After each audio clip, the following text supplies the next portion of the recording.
There is nothing to report out of closed session. We will go ahead and move on to public comment. Is there any members of the audience wishing to speak on something that is not on tonight's agenda?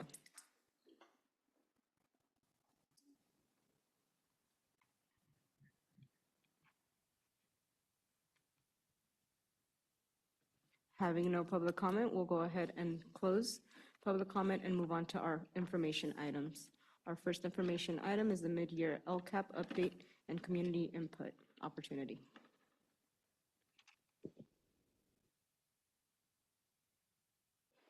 Okay, so good evening. We're here for our annual LCAP mid-year update, just as we've done for the past several years. And as you can see, we have our different format because there are several of us that are here to share information with you tonight because our LCAP in King City, it encompasses everything that we do in our district for our students. So if you can go ahead and advance to the next slide. So what we're going to be doing this evening is sharing our mid-year update. Where are we on our LCAP goals and actions to date this year? Just a quick review on the dashboard because it will come up a few times tonight. We did share that with you primarily. That was a focus in December. The sites are here at the tables with us, as well as our department heads to share information with you. And then again, as we go throughout the information this evening, it's an opportunity for you as the board and for the public that has joined us to share input as we begin thinking about our annual update at the end of the year. This is not the year where we're writing a new 3-year LCAP, but every year we have the opportunity to adjust. So for next slide, please. So first, we're going to go back again and make sure that everyone's on the same page with the California School Dashboard. So Audra, go ahead. So this is just a review of the dashboard, which we went over with you in our December meeting. But basically, the dashboard is our online tool that helps us reflect our performance in key areas and helps us guide the work that we do within the LCAP and our site SIPSAs. It helps us to focus on areas and groups that are most needed for improvement. And it goes through the color coding. Next slide. This was the dashboard release that we received in November, just as a reminder of where we were on the dashboard.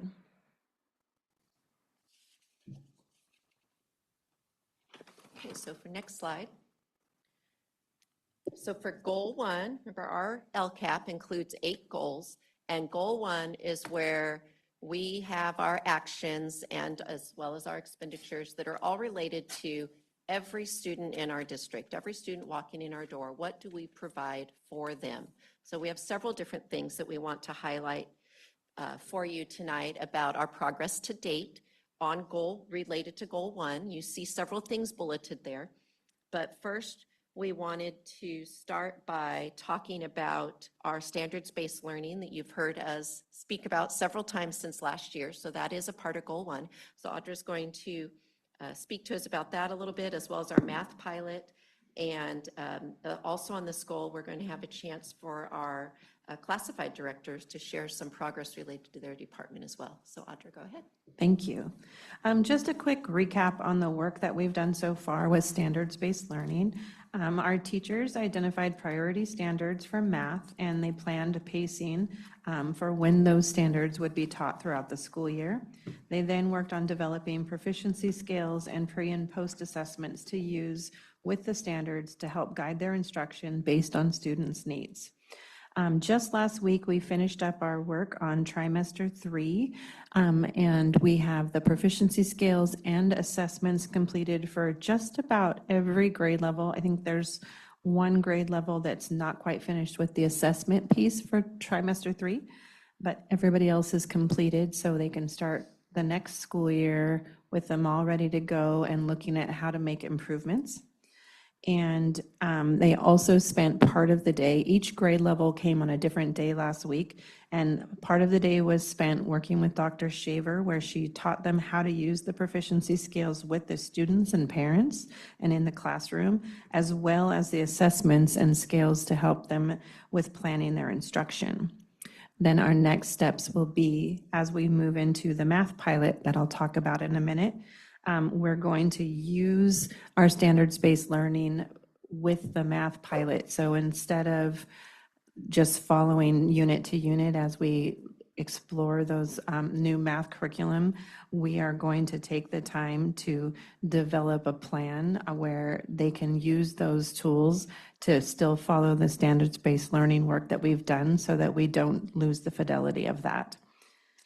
Talking about next steps for standards-based learning team, we also will have work done to start the plan for how we approach this work with our English language arts standards. And we will be developing a team in the spring that will meet with Dr. Shaver to kind of put the roadmap together for the work that we'll do next year.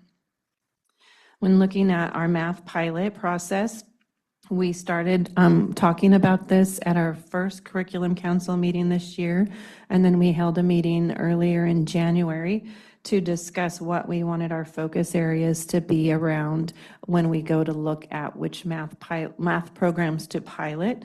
And this Friday, a team of us will be going up to MCOE to explore 25 of the 60 that were approved programs to look at using for our pilot programs.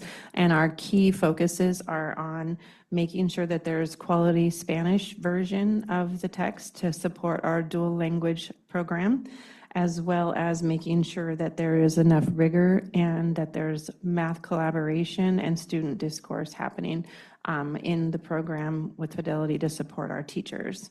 So we'll be looking at those, narrowing down the choices, and then next steps will be to identify those teachers that will be doing the pilots and having presentations around the programs that we've narrowed down to determine how many we will pilot, what grade levels will do the pilots, because there are some options to just have middle school do something different that's more appropriate for their age group. And then we'll make those choices and set up the plan for next year. Thank you. So as I said, our classified team has some things to share as well. How about if we kick it off with our construction? I don't know, John or Tiffany or Veronica, who wants to start with? What were our success? Where are we with?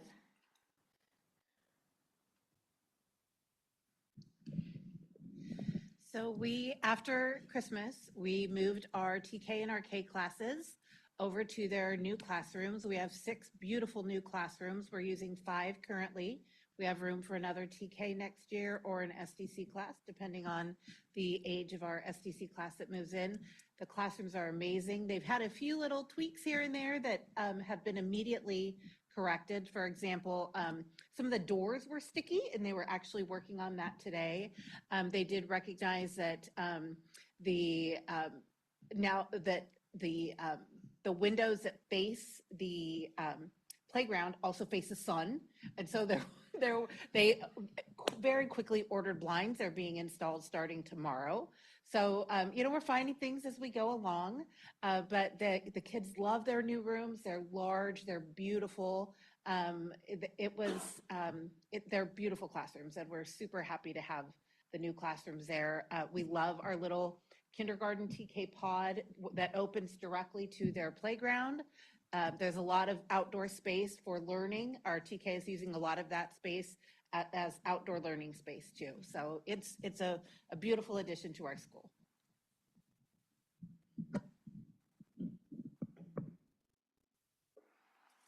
Above and beyond that, we are also in the process of construction planning for our Santa Lucia project. We've got a basic footprint down, working on some fine tuning of that, and that should be going to DSA for approval here, hopefully within the next couple of months. We've already done soil testing and some of the preliminary stuff in order to prepare for that construction. Tiffany mentioned a couple of things that we noticed at her site, which thank you, Tiffany, because now we can correct it for the next one. You're the guinea pig. Yep. But the cooperation with the site principals and the staff at KCAM, I can't compliment them enough on that, because there was constant communication. We had very, very little hiccups. Disruption to construction was almost zero. And we had a good contractor that really did a good job in communicating with the site and myself. So hopefully, moving forward, we'll be able to acquire the same contractor with the same project manager, but we'll see.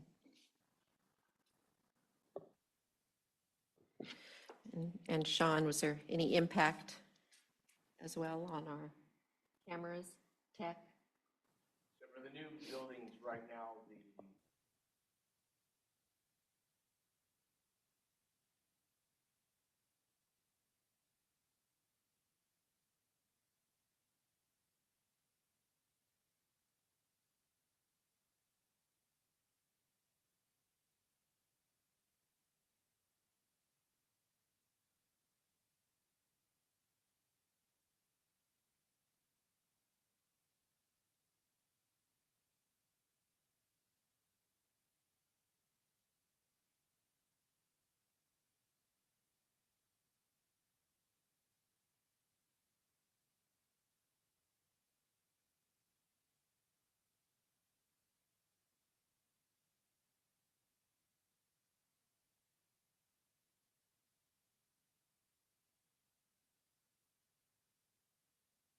I'm looking to see, is Ida here and I just missed her?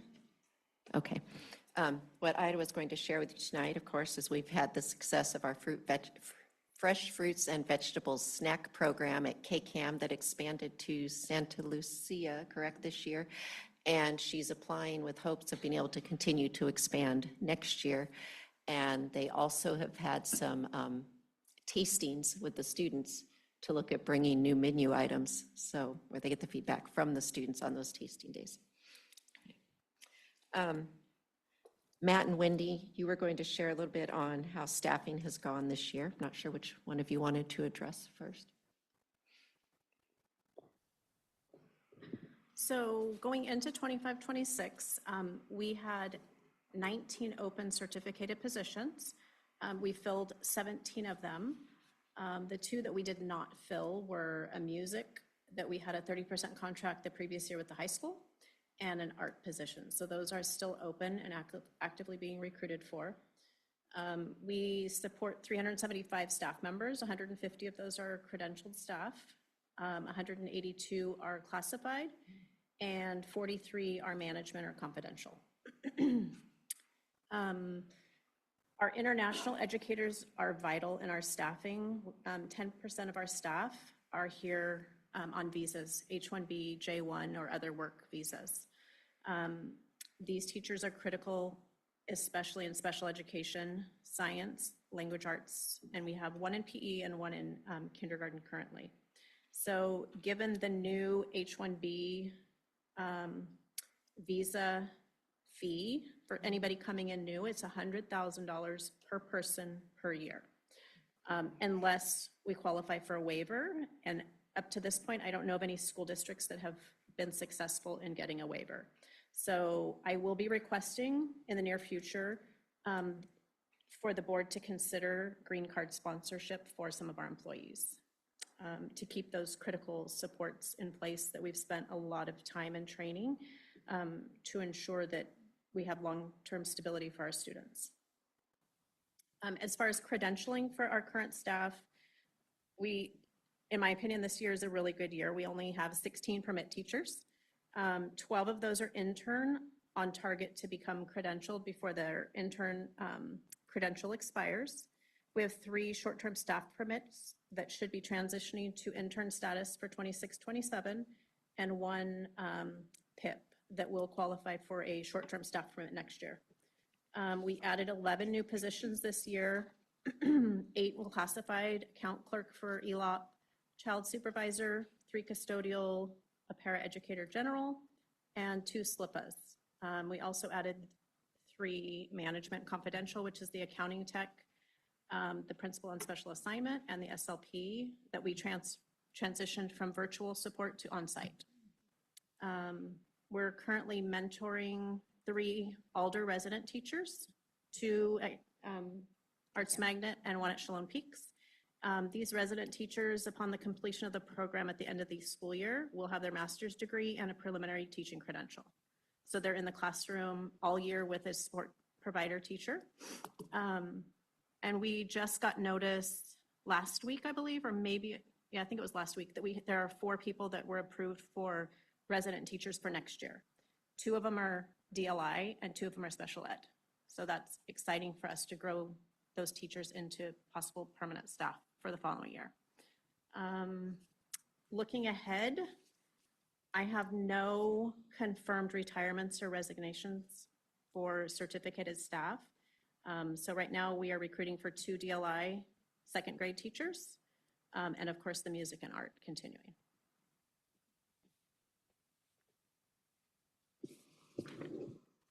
Yeah, Wendy covered the majority of them. In special ed, we continue to recruit for in-person speech language pathologists. We always have a posting open for that. We are covered all the time. We do use agency staff to fill in the meantime with virtual people. We're slowly shifting to where we only had 1 in-person a couple years ago. So now we have 3 that are serving in person. So slowly making that change. We're hoping to continue to recruit more. We now have connections with people who've gone through this CSUMB program that's close to us that produces speech people, and they've gone through the first couple cohorts. So Monterey hopefully is filled up with everybody in their area, and we'll start seeing more that are willing to come down to South County. We continue to develop those relationships with them, and having hired one that came from their program, she's trying to help us recruit for people too. So we're hopeful on that going forward, but we've been fully staffed in all of our positions, either through agency or direct hire people. Thank you. And then Betty, on each slide, we're going to see that yellow at the bottom. You want to share what that means, what that's referring to?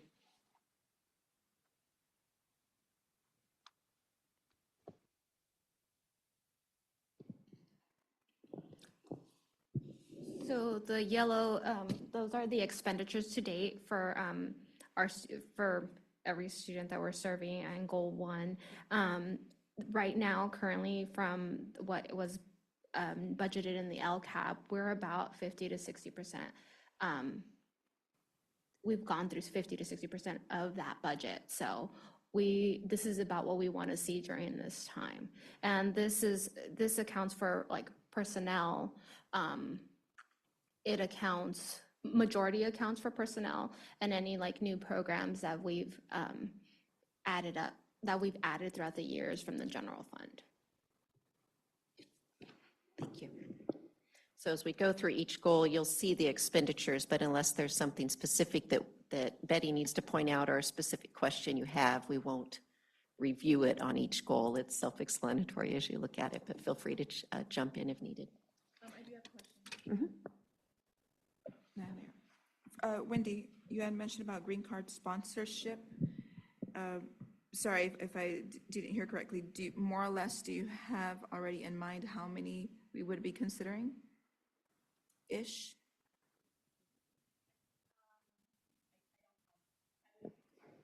I would say that we would love to do probably like 10 to start with. I do have a question into the attorney to see, in the event that we start this sponsorship and unification happens before it gets approved, how does that impact that green card application? And I don't have an answer on that part. And clarify the $100,000 that you mentioned, because that was a big number. Clarify where that applies as well. Currently, the majority of our staff that we have for special education and the other areas that I mentioned are here on H-1Bs. So if you're here in the country on an H-1B, we don't pay an annual fee, and we can renew if they haven't used all of their renewals. If we have a new one come in, the new cost per person is $100,000 per year. Obviously, we would not be able to afford that. So I think it would be in our best interest to support those that we have here for the green card. Do we know more or less our expense for that? Ish? I have numbers at my desk. It's like a 3-phase process, and I want to say it's like $3,000 per person for year 1, and then year 2 is an additional amount when you get to that phase of the process.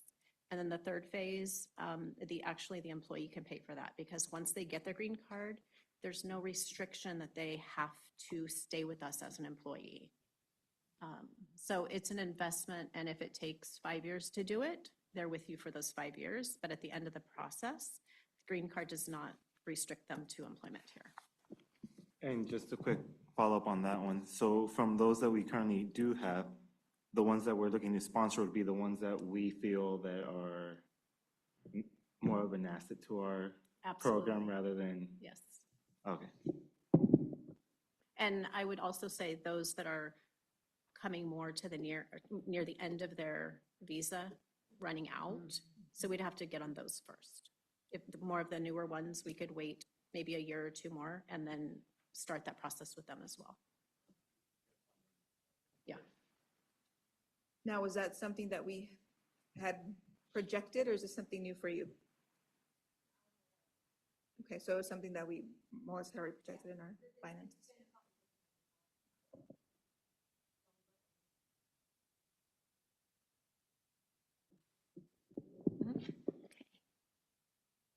Okay, then moving on to goal 2. Goal 2 is our goal focused on our English learners. So Ms. Pantaleon, go ahead and share information with us.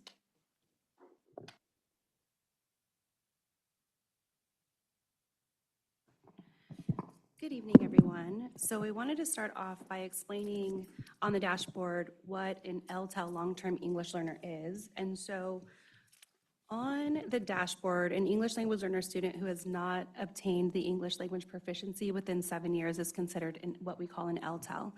So when we take a look at our data from last year, we had 170 LTELs as opposed to the year prior when we had 208.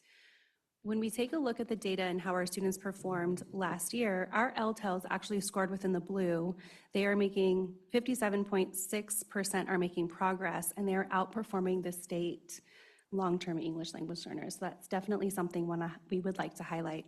I do have Angel who would like to share out a great story from our LTELs at the middle school. So one of the things that we started actually when I was still in the classroom was working with our long-term English learners, especially on the standards, and align them to material that is relevant to their lives and their culture, and building lessons around those pieces that would engage our students more. And we've seen a lot of success with that because we do have a lot of our students that are performing higher on that LPAC test and reaching the reclassified English proficient status. One of the things that we added to that is that we did start, I think as I was an assistant principal, we started also using our teachers to test them in the speaking to take away some of that discomfort in testing with strangers. And so putting them in an environment where they're more familiar and comfortable, and allowing them then to perform with someone that they trust and know, so that we are getting better results also on those assessment pieces. And the teachers every year are working on building those curriculum pieces and reworking what works best, what doesn't work best. We collaborate every other week. They alternate Wednesdays with PBIS, so they have dedicated collaboration time in the mornings. And then some of them will also work on their prep period or outside together. Over the course of the last, were you gonna ask a question? Oh, sorry. Over the course of the last 3 years, our reclassification numbers have improved drastically, from 73 to 167 to 218 last school year.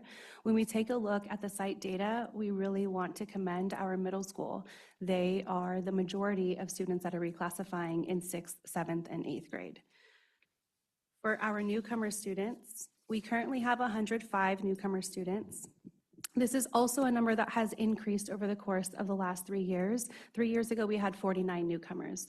We now have 105, and we have a great newcomer support system in place. There is a newcomer para-educator at every elementary site. We have 2 5-hour para-educators at the middle school and an additional 3.75 this school year at the middle school.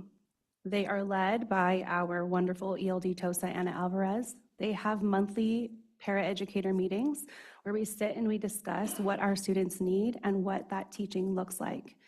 At the elementary level, our students are pulled daily within their grade level teams. At the middle school, they are supported during their core subjects and during fourth period newcomer class. We are happy to report that we are working really well with Summit K-12. Our ELD teachers have received training. Our newcomer teachers they received a training and will be receiving another one on Monday during our buyback day with Summit K-12 and our representative/trainer. Her name is Sandy. We also have Charlene, who would like to share a success from Del Rey and her newcomer paraeducator. Some ways in which our newcomer IA helps out. We have a small cohort of newcomers, and he has gone out and welcomed them into our school and helped them integrate into the program. And it's so nice to see their confidence. They say hello to us daily. If they can make eye contact, they will say hello every time. He supports our social emotional learning. He makes sure that he checks in with them every single day just to make sure that peer relationships are going well. And so it's really nice that they have that level of support on a daily basis so that we're also included in the information loop. And it's nice to also have him in the office working with these kids because they get quite familiar with us. Thank you, Charlotte. Thank you. When it comes to our LP, our ELPI is our English Learner Progress Indicator, and it represents the percentage of English learner students progressing towards English language proficiency. The California Department of Education measures this by their summative LPAC score, their current versus their former LPAC score. So when we take a look, let me gather this.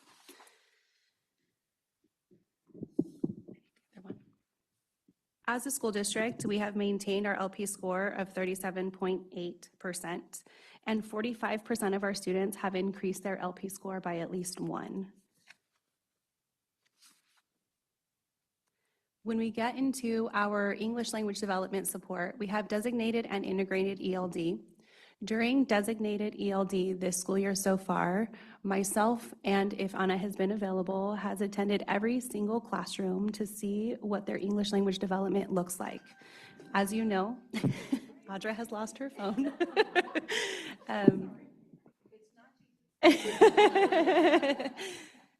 Needed that. So Anna has supported every single teacher within our school district, offering information that's very closely related to the LPAC and letting our students and our teachers understand the importance of taking the LPAC. So we've done ELD visits at every single site. We have also, through Mrs. Carr and her survey of staff, they have asked for more information on how to teach ELD. So during our last PD session, there was an integrated session provided to them by our director and one of our TOSAs, Amy Bowen. And it was very well received.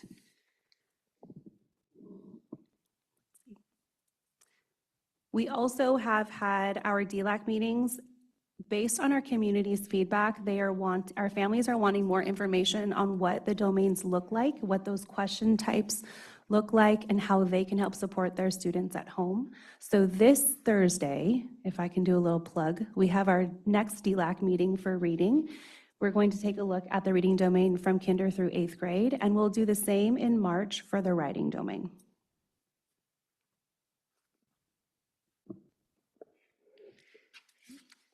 Any questions around goal 2?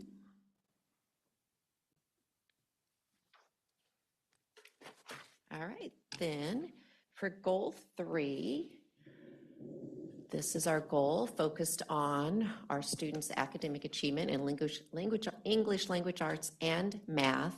And while this goal is specifically focused on what do we do with our students that are struggling, we also have just celebrations and growth to share. And the reason we're including it here is because we do have growth and wonderful things to share, but at the same time, we also recognize that we are also a district where not all of our students are where we want them to be. And so while we're wanting to point out and celebrate the growth, Goal 3 is an appropriate place for us to address this because we still have further to go, but we do have lots to celebrate. So Audra, go ahead. I'm actually going to let Tiffany and Veronica start since they have the first bullet, and then I'll take over.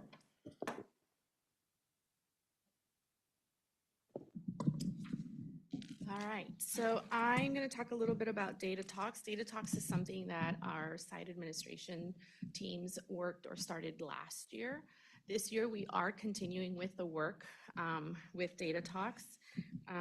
We are providing, so we started in early August. We actually started a little earlier this year than last year. And so as soon as we got our beginning of the year benchmark assessments and all of that data, we put it together for our teachers and we met with them, just the teacher and then the administrative teams, to discuss where they're at, anything they notice, or any students that pop out for them that they really need support.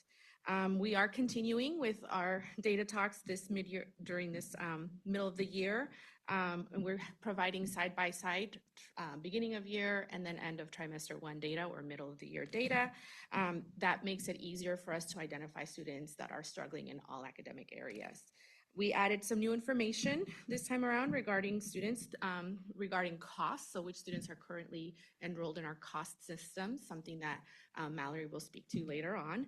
And then also, we are continuing writing what interventions and support students are continuing to receive within that spreadsheet, as well as any relevant attendance data for that student. So the goal for Data Talks is to make sure we have data on students as a whole and that we have conversations. At KChem, we have already scheduled our next Data Talks for February 10th and February 17th. Anything you'd like to add? You know, I think that we had really good results last year. Our testing was, we showed some really good growth. And I think that the Data Talks is one of the things that really helped contribute to that growth last year. And we appreciate the conversations. We come with questions that we want to talk about, but they are definitely organic conversations that develop and grow as we talk to particular teachers. In fact, last year, and I think I said this last year too, but some of our, like our 3rd, 4th, and 5th grade team says, we have so much data, can we extend our time? So we had originally planned 20-minute sessions, and now for our older grades, 3rd, 4th, 5th, they do get a 30-minute block so that we have plenty of time to talk about the data and how they're meeting students' needs, students who are on grade level, below grade level, and above grade level. Okay, so the next thing is kind of like a celebration. As you know, our district has been participating in differentiated assistance and the PLN work with the county for the past 3 years, I believe.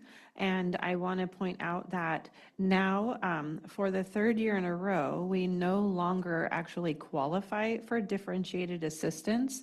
So this year, as we continue the work, we will finish that work at the end of the year, but it's not going to be finished because we're going to still continue it, but we will not be participating in the PLN program because we no longer are eligible for it.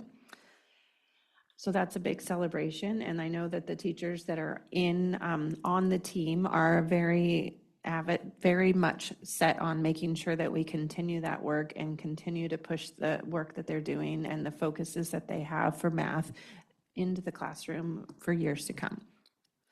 Up there on the slide, you'll notice that we have a list of interventions, which are all interventions that we've continued from the previous year. I'm not really going to touch on them, but if anybody has questions, I will address those questions. They are continuing on, and then we're further looking into how to add some more math intervention supports as well. But the new item that's on there is our AmeriCorps math tutors at the elementary level, and so we have Mallory who's going to speak to that. We've been so excited this year to work with the AmeriCorps tutors and Pact AmeriCorps. The sites have been offered full-time or part-time, depending on the need, tutors to come in and work with our students based on recognized needs in their iReady scores and teacher recommendations. So we have 2 tutors I believe all sites have 2 tutors, one, not all. Well, we can't, but the openings for some of us are hiring for more tutors at the moment. But we have a kindergarten through 3rd grade tutor as well as a 4th and 5th grade tutor. They can push in or do pull-out services for 1 to 2 students at a time, and it is very targeted skill sets. They benchmark test these kids. They go through 10 unit cycles and have shown amazing improvement at our site.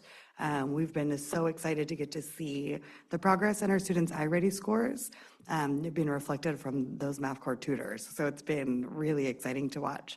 And we actually have been selected to have Senator Laird come and walk through our site to come and observe our tutors in action. That will be happening February 23rd, I believe, as long as they hold that date.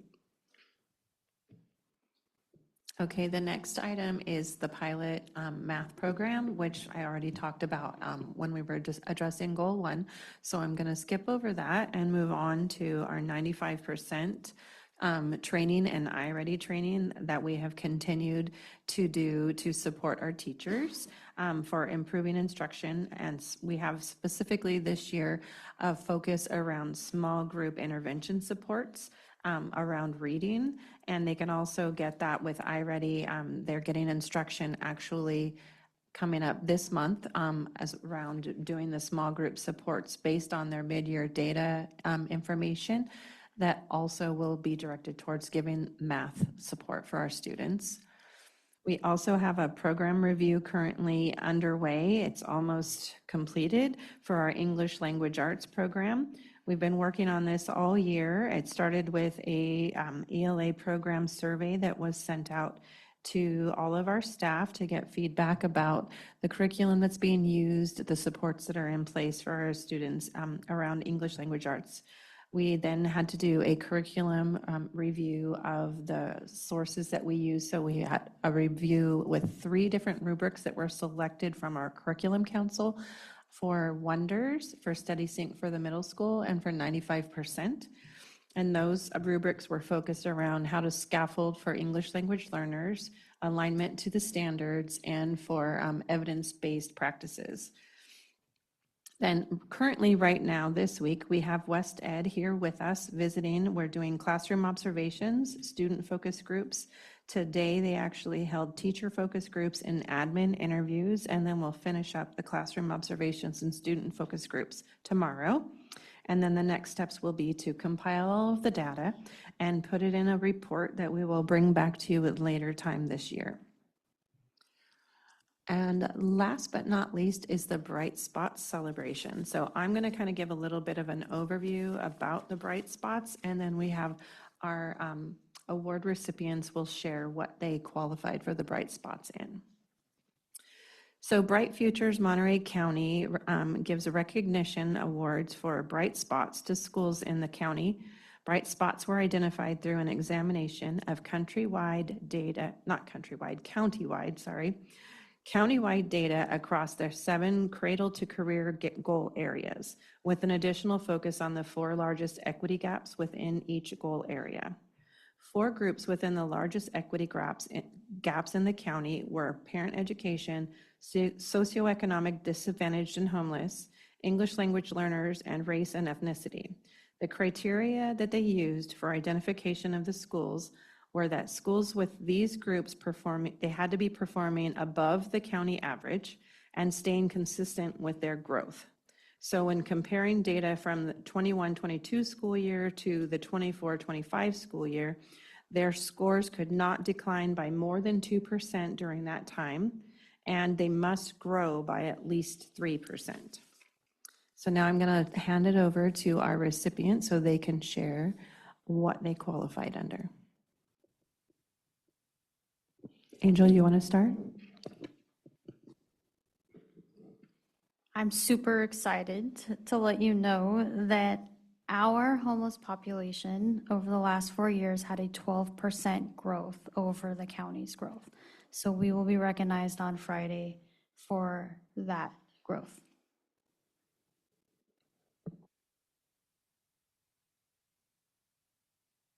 Either Mike, you want to go next? You just need a mic, right? Mike needs a mic. There we go. Santa Lucia qualified in a couple areas within the subgroups. It was all for early literacy. Looking at our 2025 percentages of met or above the standard. One example is our fourth grade. Our socioeconomically disadvantaged students in fourth grade had a 32.91% met or above versus the county's 23.45. So it's a considerable improvement over what the county is doing in that regard. We're looking at our socioeconomically disadvantaged students in fifth grade. They were at 39.78, almost 40%, versus the county at 29.39% for 2025. And then in our other groups, we have our EL students. We're at 27.94 for fourth grade, while the county sits at 19.99, so almost an 8% difference there. And then the race category that includes Hispanic or Latino students for fourth grade was at 31.65 versus the county's 25%. So there's some pretty significant things to celebrate in terms of how our students are doing at Santa Lucia versus the averages of the county. We also have some very exciting news over at KCAM. We also earned recognition in the area of early literacy for our fifth grade in particular. So in the area of socioeconomically disadvantaged students, we went from a 14.29% in 2021 to 44.4% meeting standard or above. That's a 30.15% growth as compared to the county, who scored at 29.39% met or above, and a 2.99% growth over those same years. So where we saw 30% growth, the county saw 3%. For our not high school graduates, we were at 0% met or above in 2021 and went to 45.45 in 2025. The county went in 2025 to 21.05, which was a negative 0.96%. So they actually decreased over that amount of time. For all of our students, and this is only fifth grade, for all of our students, we went from 19.5% to 47.76%, an increase of 28.25%, meeting standard or above. And the county, where we were at 47.76, they were at 36.34, and they had an overall growth of those 4 years of 2.57. So where we improved 30, 45, and 28%, they went up 3, -1, and 2.57. And then I'm going to interrupt you. You didn't know I was going to do that. I had asked Bright Futures for all their data, or the data that they were looking at for this, because I wanted to see what in the world was the difference. And so the only reason that Delray isn't being recognized as well is because in looking at that time frame of 21, 22 to 24, 25, you could not have decreased more than 2%. And we had a bubble that went through. I don't know if you've had a chance to look at it, but we had, which is now I believe they're our sixth grade class now, that in fourth grade, group of students decreased more than that. And then again in fifth grade, they decreased more. And so therefore, Delray wasn't eligible, even though their last year's data outperformed the county. And so they too made growth, but they weren't eligible for this because of, in that window of time, this one cohort had consistently performed lower. So again, we want all of our students to be doing well, but that would be why Delray was not eligible for this award this year. The last thing that I just wanted to point out is that our iReady and M-Class mid-year assessments are finishing up this week. So we don't have that data available to share with you yet to show the progress that we've been making so far this year. But we're happy to share that with you at a later time once all of the assessments are completed. Do you want to see if they have questions now before we go on to the other slides, or do those two slides since they kind of go together?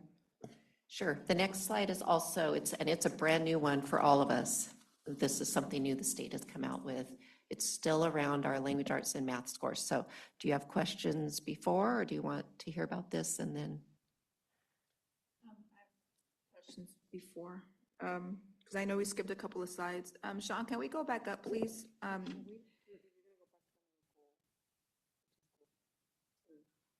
So what I've noticed is that what was uploaded was different than what was uploaded has some of the hidden slides. And so that's what they're seeing. I don't know if it's going to show on what you're scrolling through now, Sean. True. Never mind, we'll save it till the end. Oh, okay, so you want to go ahead? Just kidding. Okay. Yeah, go ahead. Just a quick question. Well, she's getting ready to explain this one. Well, I just. Okay, if go I ahead. can put it out there, then maybe Yeah. you could explain it through it. So just what's the difference between still using the dashboard little indicator? What's the difference between using the dashboard little indicator and those colors for science versus the new ones that now we're seeing that are different colors? I'm sure that they, if you follow the sequence, I'm sure it means the same, but I'm just kind of curious to that. But you don't have to take time to answer it now, but if you're gonna be able to explain it as you do the presentation, just wanted to. Okay, then we'll go ahead. But I can start with that. Basically, when we did the dashboard presentation in December, this information was not out yet. And what this is basically it's dashboard growth. So it's only for informational purposes, where the stuff that we looked at in December was about academic performance indicators. So the colors are different because they wanted to separate them to show the difference in them. And the colors actually kind of represent a little bit differently what the meaning of them is. So basically, it's about focusing on growth versus achievement. The academic indicators are about achievement, and this is about growth. And so it's measured differently as well. Basically, the way that it's measured is how much growth a student made relative to students with the same score in the prior year grade level. So there's two ways that they calculate that. So we have the colors. They take a student and you look at them and say they scored 2,700.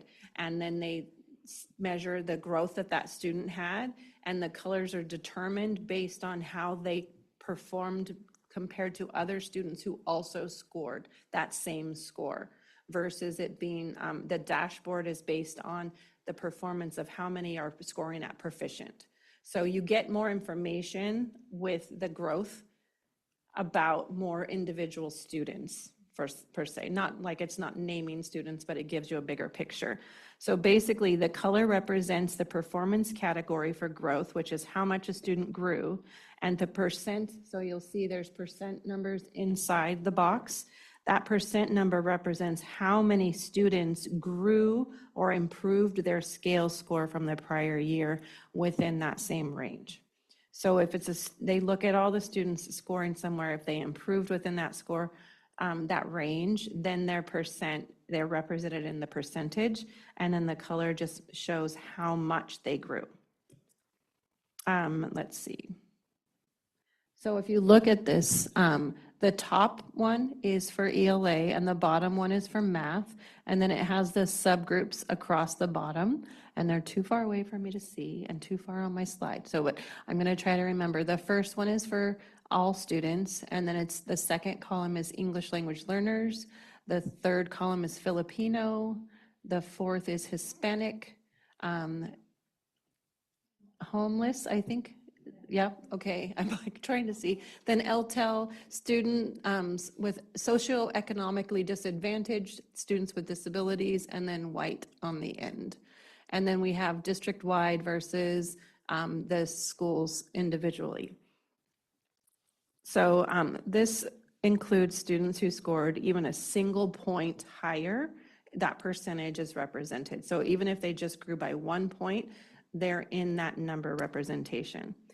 I think this is, I kind of already said this, but the difference between the academic indicator and the growth model is that academic indicator only tells performance and the number scoring proficient, but not the number of students that improved.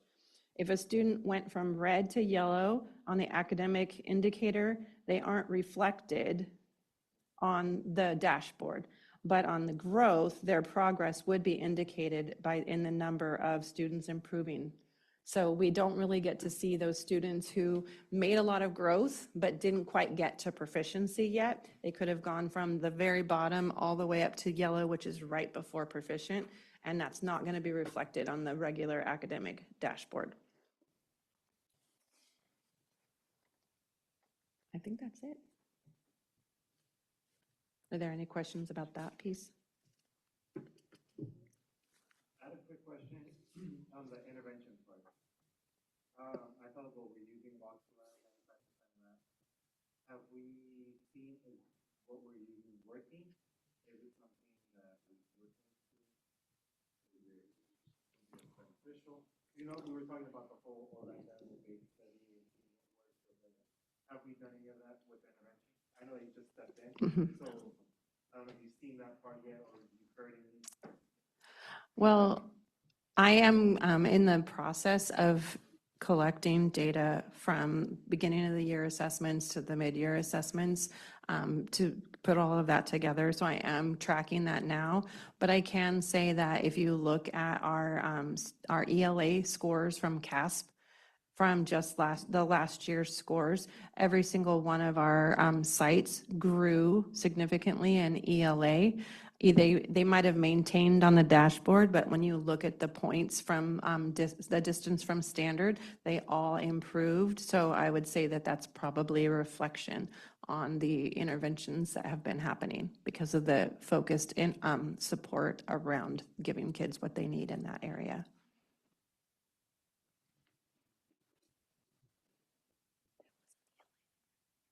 Now can I ask my question? Now you're gonna go back to goal 2. I'm gonna have to. I'm gonna have to now No, because because now she just said it doesn't reflect the same thing. I know, that's why. Now I'm like, because I'm getting confused.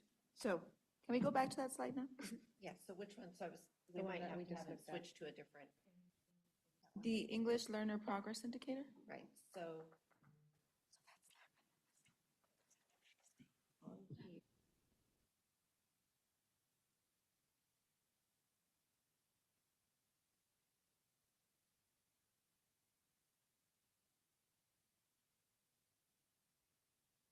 I make the PDF, it doesn't get changed. Right. And the PDF doesn't, the PDF includes hidden slides. So what's linked on the website, they're looking at slide 7, which Ms. Pantaleon is the summative LPAC with the bar graphs.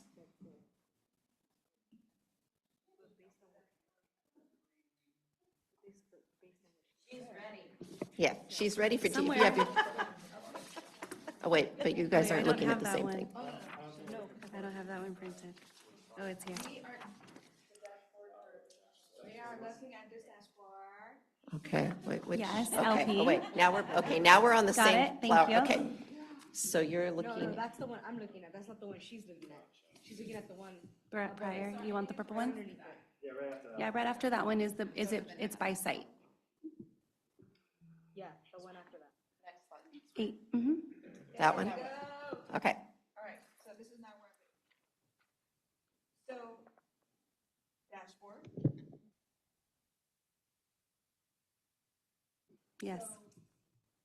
I was looking at the bottom part because we just I didn't know that you all didn't have this one, so. Why are we skipping a bunch of? So we see an increase in CPMS and decline on everybody else. Yes. Right? So I went back, how we went back to 2023, just to compare, see where we're at on all of this. So, first question, this is one comparison that That new one that you showed us was using what? CASP scores for ELA and math. LPAC. CAST is science. Mhm. So back to this one. Yes. It's just, I got curious because if you look back at 23, 24, and 25, Mhm. CMS was at orange, went to red, and then this year went to green. Yes, if you use the 5x5 grid, the one that Mrs. Carr shared back in December, I can actually, if you look on the left-hand side, if you have one pulled on the dashboard, you're going to notice that the levels change based on the increase. So for example, let's take a look at CPMS, they're a bright spot. In 2024, they were performing within the low range. They had declined significantly from the year prior. They were within 35 to 44%. In 2025, Shalom Peaks, because of their increase, they were within 45 to less than 54.9% in the current year. So that is how they were able to make their way from red to green. I have the 5x5 here if you want to see the side.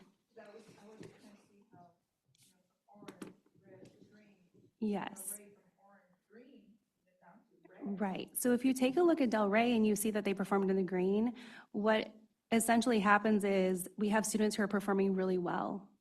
So they perform really well and then they get reclassified. And then you have to think about the students that are left and how they are performing. So that's the discrepancy year after year. So it does fluctuate. So if you maintained and you had 48% of your students reclassifying, the following year you wouldn't have that group of students. Okay, great. It still hurts my heart. It does hurt. It does. But we did the right thing. Right.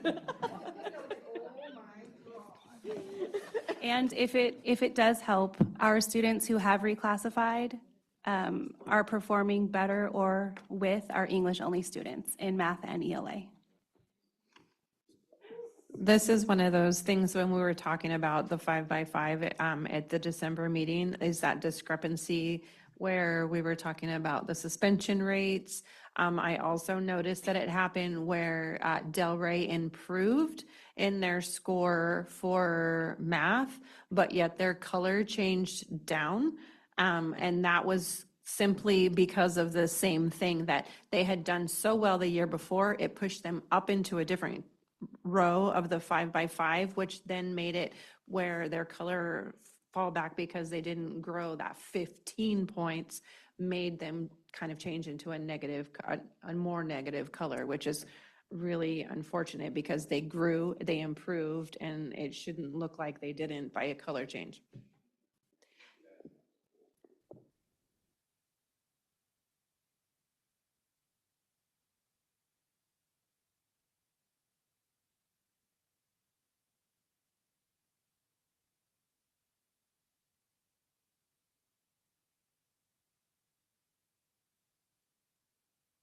If we didn't have our reclassification rate increasing year over year over year, we'd really be concerned. The celebration is that we're reclassifying so many.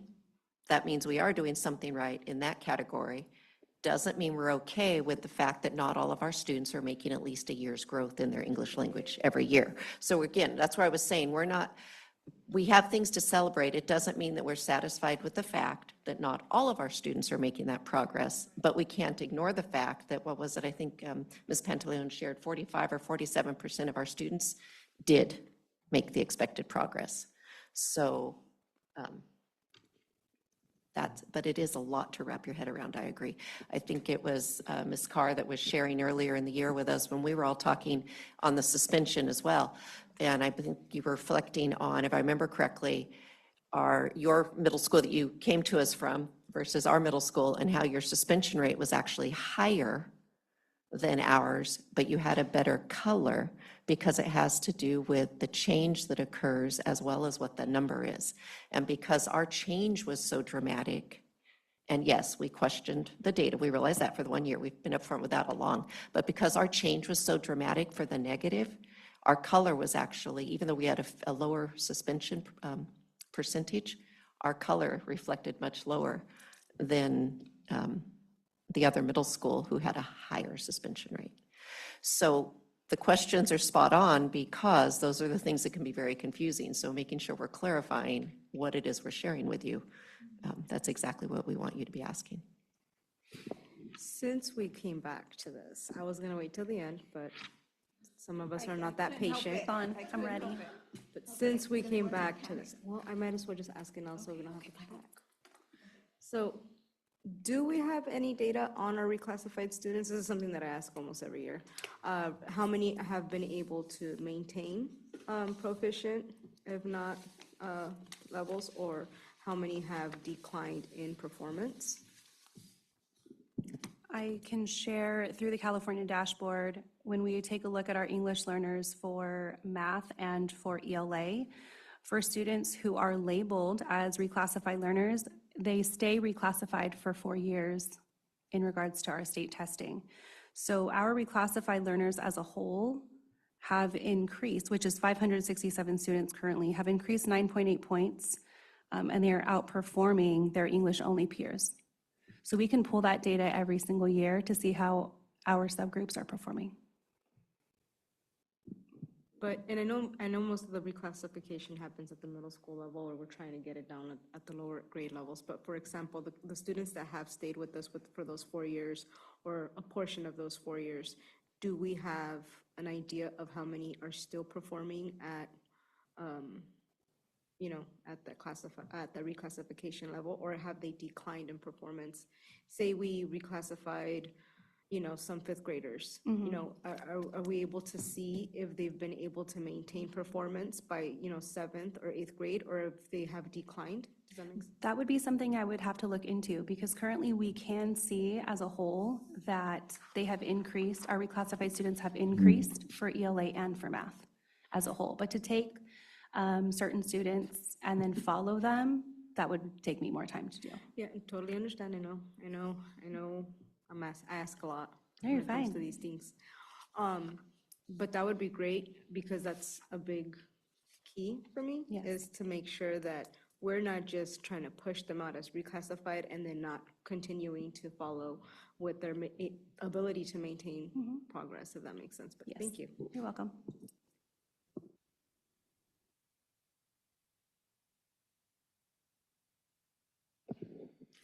Any other questions? As we move into the next goal, it is switching over to Dr. Ruby's department. So any other questions at the moment? You can always come back to them.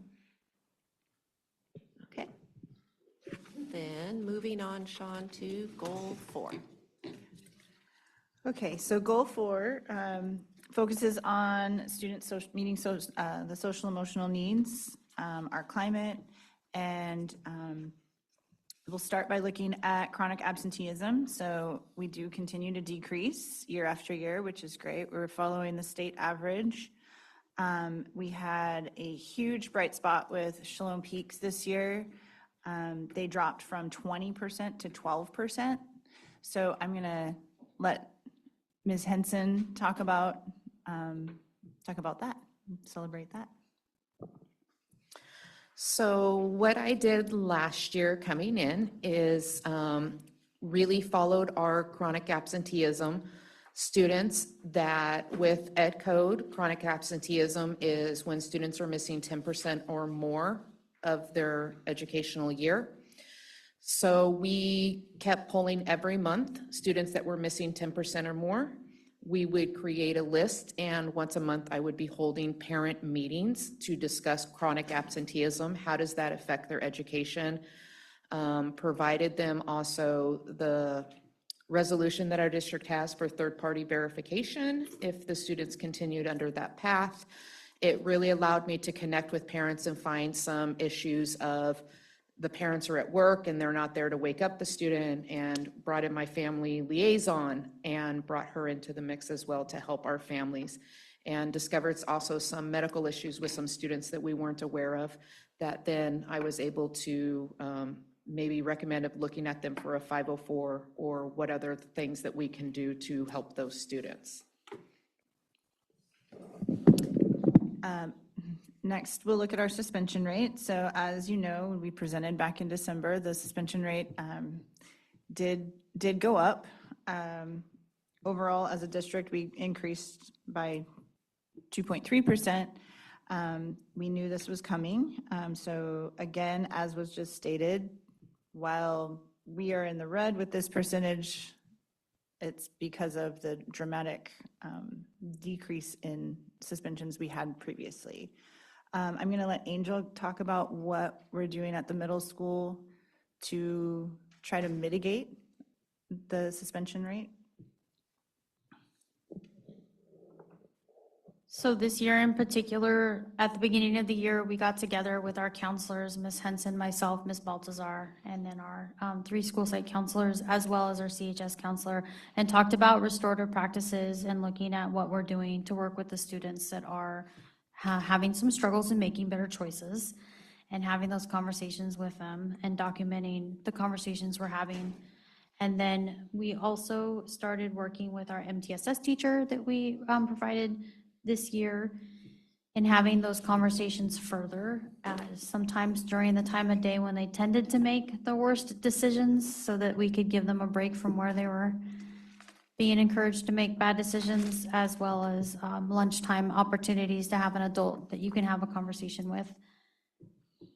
Currently, our MTSS teacher is housing 2 students, one-on-one support, and making some good choices and guiding them through some of their work and activities. It's been great because we can have conversations with them about the choices they're making and also why they might be making the choices or feeling the way they're feeling, and then providing them with some extra support. So it's really about building those relationships and continuing those conversations and kind of getting to the root of what's driving them, and then being able to provide some support either through counseling, outside counseling, or further areas of interest as we see fit to seek out other supports.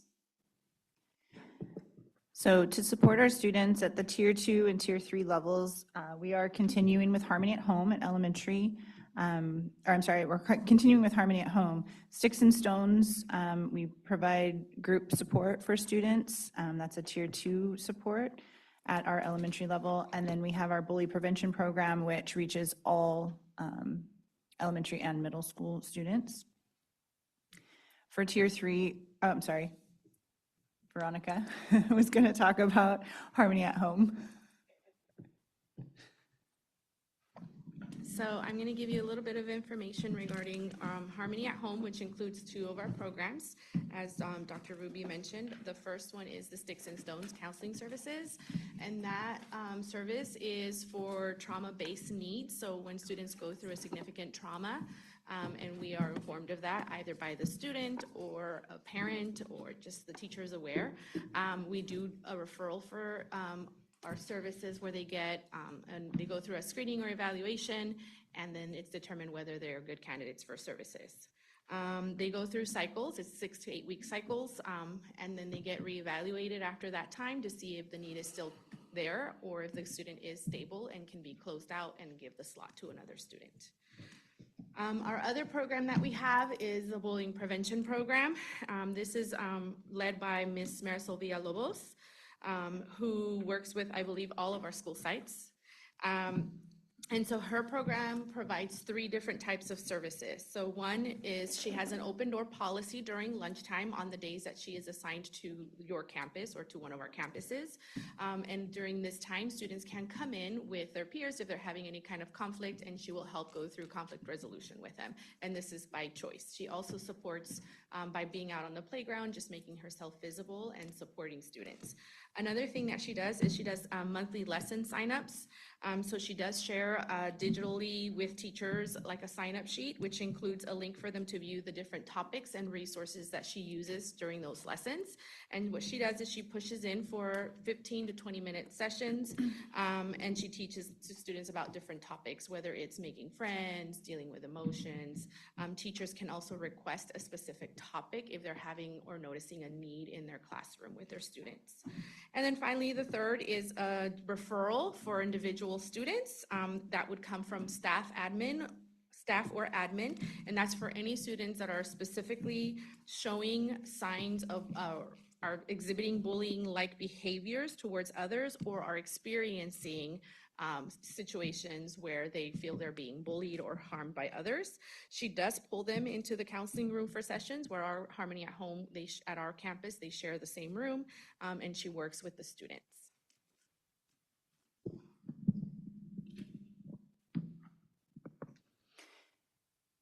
We also have, for a Tier 3 support, we are partnered with MCBH this year. We've had MCBH services the last 3 years as part of our MHSSA grant. That grant did expire, but we did go ahead and decide to partner with MCBH this year to continue to provide those services for our students. It is a smaller group of students. This is, again, serving just our Tier 3. It does tend to be fluid. Students go, they get services, and then they are exited as they make progress, opening spots for other students. Angel was going to share a little bit about MCBH services. I thought I was talking about CHS. Okay, perfect. MCBH does service every school site. We do have the IEP service provider on our campus 4 days a week in lieu of the 5, just because we have a higher caseload on our campus. We were able to secure spots for them this year, so they have some good spots for them to be able to meet with their kids, which is awesome. And they do coordinate with staff and administration as needed over some of the students' needs. We've also continued to partner with Community Human Services. Our counselor provides 2 different programs, and this is at Shalom Peaks only. And again, Angel's going to speak to this program. She's currently on maternity leave. If you saw my update last week, she had her baby boy. So we're super excited about that she had the baby boy and everybody's good. We want her back, but she'll be back in June. And we do have a intern, thank you. It's been a long day. We do have an intern in her place on Fridays who's taken over her caseload, and then we can also consult with. But the services that they provide are our vape offense workshop, and also it's like a Road to Success program, but it's not the same as Sun Street. So it's a modified version of students making healthy choices and working on anger management or decision making. And she can also tailor it depending on the student's need, which is really great. Myra is very active on our campus. She works very closely with all admin as well as our counselors. And she's out there at lunchtime doing activities and interacting with students and building those relationships, whether they're on her caseload or not. So she's really been a great contribution to our staff as well as a support for the students. And an additional support that we've added this year is we have started utilizing conscious discipline. So we were introduced to this through our TK curriculum, Frog Street. This came with their program. And so I took a look at the book, and I really, I liked the way that it focuses on the neuroscience, the brain development, brain science and the child development, but also there's a focus on the adult brain. And so it's a support for teachers and students to create kind of a classroom community. So we decided to, I used our Cal Hope grant to purchase the books for elementary. And then Beverly and I decided to send a team to Las Vegas in June to go to a very lengthy conference. Quite intense. So I'm going to let Tiffany and Veronica are going to share a little bit about that. We have used this, it has come back. We have utilized it in our staff PDs, and we will continue with Shalom Peaks receiving the books and diving in next year. She did state most of what I already wanted to say, but I did, it's very important to remember that conscious discipline is an adult-first approach. So there are three brain states. There's the executive state where you can make good decisions, you're calm. There's a survival state, which is fight or flight. And then there's the emotional state where your emotions are very heightened. So when you hear a child screaming, they're probably in the most emotional state. And so it's very important for teachers to remain in the executive state so that they can bring students back to the executive state. And so when we have done trainings, we've talked a lot about trying your best to remain in the executive state and to remain calm. Only talk to children once they've come back to the executive state. Give them some time to get out of that fight or flight or emotional mode and become in the state where they're ready to listen and ready to talk. And at KCAM, we incorporate strategies related to conscious discipline at every staff meeting. Some of the things include Brain Smart Starts, or things like how to bring students back to that executive state. If you notice in my office, sometimes if you come in, you may see students who are playing with toys. I have lots of toys in my office, Rubik's Cubes, puppets, that kind of thing, to help them come back to the executive state so then they can have conferences with me. And so it's a matter of taking time, keeping the adult in the executive state so that they're better able to interact with students. And we have seen some transitions to some conscious discipline strategies in our classes. And like she said, we've done 2 or 3 conscious discipline trainings with our full staff. Anything to add?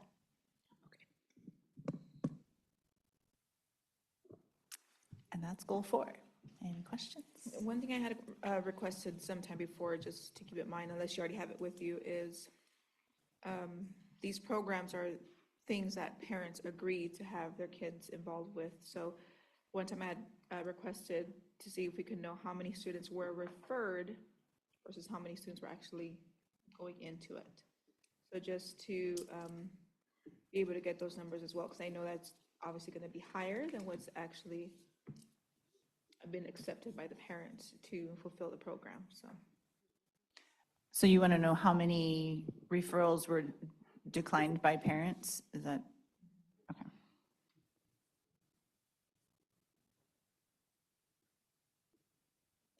I think for us at the middle school, it's a little tricky because once they're 12, the student can also choose to decline.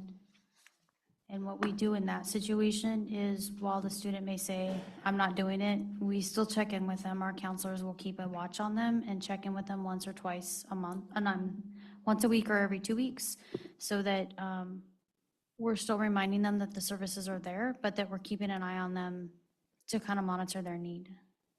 Yeah, and the reason I mentioned that again is because I think it's something important to, be able to bring out to the parents. Again, it's just, I think it's something that has to be put out there because a lot of parents feel like that's kind of intrusive to their personal life or something like that. But knowing how many we actually have, if there's 50 kids that were referred, yet only 15, it's like, if we have these conversations, again, even if it's through the night sessions that we have, it's like, again, explaining these programs and what it's for.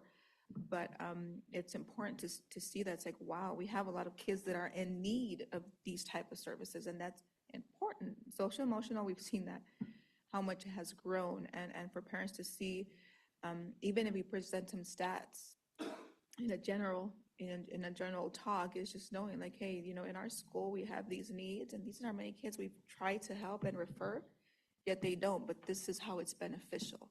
And I think unfortunately, we have to keep on reminding parents of the importance of these type of things. So, yeah, so just the total versus how many we actually accepted it.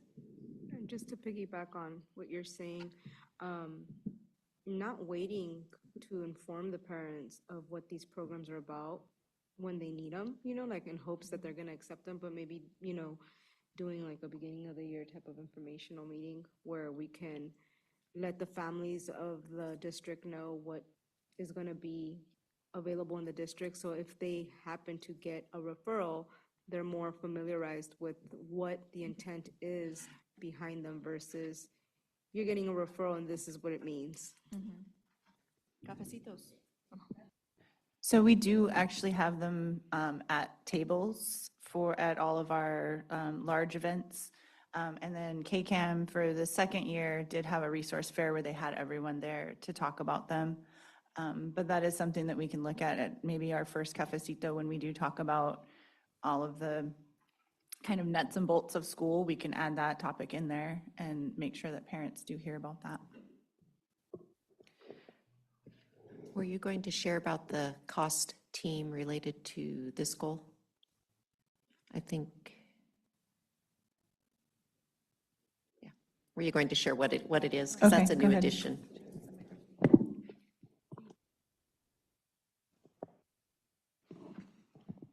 So cost means coordination of services team, and it's something that we've been working on implementing at our sites, and we're all kind of at different levels of implementation, but I think we've all been enjoying what it brings to the students. So coordination of services team is a group of individuals that are really focused on getting those resources allocated to students efficiently. So we started at Del Rey. We used to call it kind of like our tier 2, tier 3 team for PBIS, but have now moved into what we call the cost. And so cost involves myself, our school psychologist, the behavior specialist for the district, a family liaison, Sticks and Stones counselor, bowling prevention coach, MCBH therapist, a district nurse, and we are now in the process of inviting our pro-youth people as well. And we meet monthly, sit at a table. I think it's differently for the middle school. Their cost in MTSS happens twice a month. But we sit down together as a team and we look at requests for assistance. So any teacher, parent, staff member, or student themselves can submit a request for assistance from areas anywhere from speech, academic, social, emotional, resources they need at home, and they can request those services, and it gets brought to the cost team, which then chooses a case manager and moves forward with providing those services for that student. So it's been a great way to make sure that we're getting the resources that we need out to those students.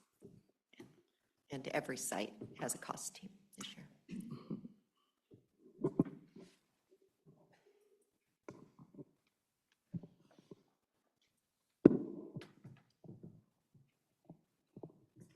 Any other questions around goal 4? Okay, goal 5. Goal 5 is our expanded learning programs goal. We've presented quite a bit of information this year on that and discussed quite a bit about it. So I won't go through much more, just to say that we are always looking to improve, and we have, our next steps are to build on our continuous improvement plan, which is creating a teacher team to kind of go through and talk about what's working, what's not working, and how we want to improve for our kids. Other than that, any questions about goal 5? Just want to clarify, the numbers for pro-youth, were those prior to our information from Dr. Pinto or? No, those were from Thursday. Okay. But the information that Dr. Pinto gave will change those numbers later this month, but these are our numbers at this moment, but they are set to change. So hopefully by the board meeting, in my board report, I will have the numbers that they projected in their presentation.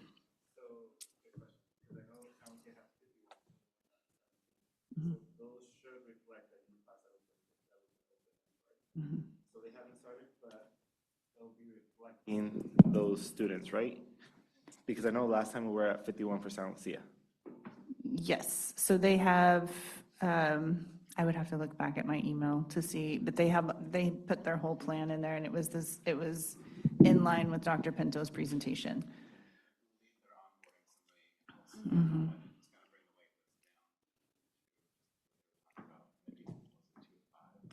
0, they're supposed to have 0. Mhm. So with our expanded learning, that's one of the things that, we've been seeing different programs at different events that we've been going. which, now we had this conversation with Dr. Pinto. Hopefully we can keep our numbers to where we're offering a program that our students want. And I think that's one of our focus that I would like to see moving forward. How we were talking about perhaps incorporating somehow Dr. Rios's book with our middle school level. So trying to get the students involved at a younger age, making the program more meaningful for them. So once they hit middle school, because most of them are like, it's boring, I'm just gonna go home. So if we start in the middle school offering programs that are actually more engaging for them, then we can perhaps try to retain them once we go into the middle school era. Because I think that's one of the things that we're focusing a lot with our middle school is, there's a change in mentality and whatnot, but if they weren't engaged in the elementary level, then it's just gonna be downhill. So hopefully we can continue moving forward, making it more meaningful rather than just like a daycare. Because for the most part, a lot of the after-school programs are daycare. And it shouldn't be viewed like that, but sometimes they see it that way. So with our ELOP program, they're doing things that they actually want to do. So we can try to incorporate that with our after-school program, then we can perhaps have much more success in it and have more of those challenging students in there rather than out in the streets. So hopefully moving forward with that. And then I'll look at your numbers next at our next board meeting. Any other questions for goal 5? Okay, goal 6.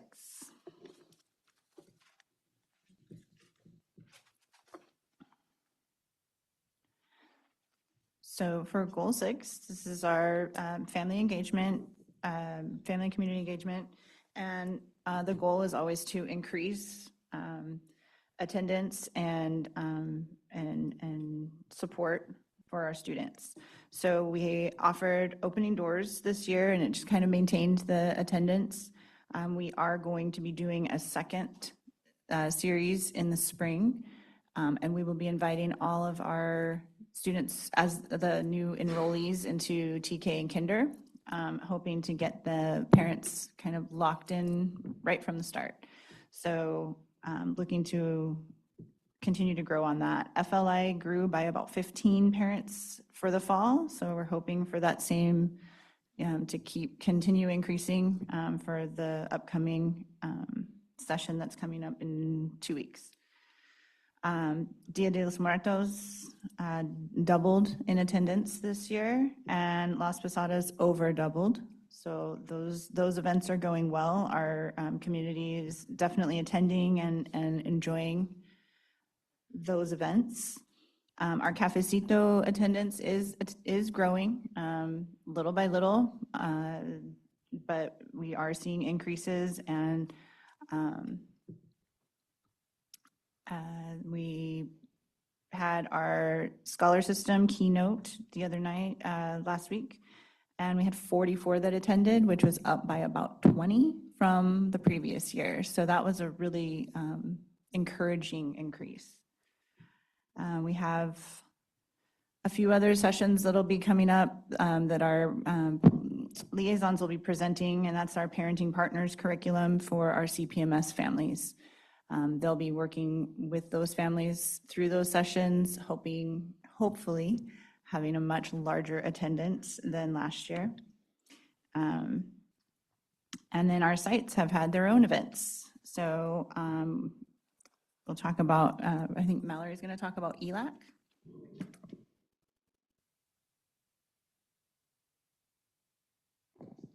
So we've seen a lot of success in growing our numbers for our ELAC meetings.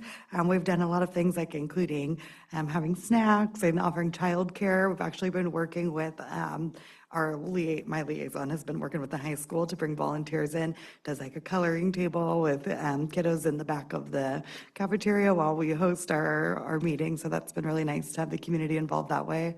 But we've also been working on inviting public speakers. So we have polled our ELAC parents and tried to find out what it is they're interested in seeing. And so we've really just been piggybacking off of all of the amazing resources that we have from the district. So we've had Jump into English, present. Salinas Valley Health talk about reading nutrition labels. Blue Zones have come in and done cooking demonstrations. And we've also had the bullying prevention coach come in and talk about her program. So it's been nice for parents to have a say in what they would like to see. And then we have our ELAC family, as we call it, come in, and they actually make personal phone calls to our other parents. That would be parents of English learners. And so they're getting a personal invite from other parents, because when it comes from me, it doesn't really mean as much. So it's been good. And now Mike's going to share about PTO. I want to touch base on ELAC as well. I'm here taking notes after hearing what Valerie's got going on. Yeah, we've had a spike in interest in ELAC as well. We shifted the way that we are scheduling meetings so that was more convenient for the parents that are particularly interested in being part of that. So that's been impactful. I wanted to touch base a little bit on FLI too. It's just been really impactful. The sessions, the parents come and they're really engaged. There's a lot of great growth and participation.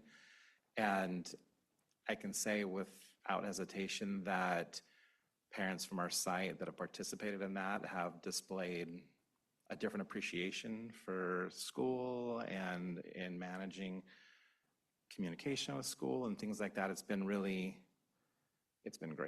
Just the trust building and the connections that come from that have had a big impact. In terms of PTO, that's something that we're still working on that as a site ourselves. And what we'd love to see is to take that energy and the support and the excitement we have from our DLI parents and try to kind of merge that together and get our PTO a little bit stronger. And then in terms of events, the spring carnival's coming up. Our liaison's been working on getting that rolling, and it'll be hosted at Santa Lucia. So we're excited for that. Thank you. And Angel will share a little bit about the CPMS family nights that they've been hosting. So we do hold our family nights monthly, with the exception of December, because we didn't want to cross over in that short time period with Las Posadas. We did, at the beginning of the year, hold a family night about our mental health resources. And so Myra, our community health services counselor, did present on not just what she provides, but that importance of mental health for our students and how she really did talk to the families about breaking down that barrier of we don't talk about our problems, but yet we do. We should, because our kids need that, but so do our families, and offered other opportunities for what resources are out in our community. So we will keep building upon that to make sure we get that message out to our families. Each month, the counselors pick a topic, and then they do a presentation on it, and usually they do have outside families or outside community members come in. We had our school resource officer, Officer Hughes, also present on gang awareness and vaping.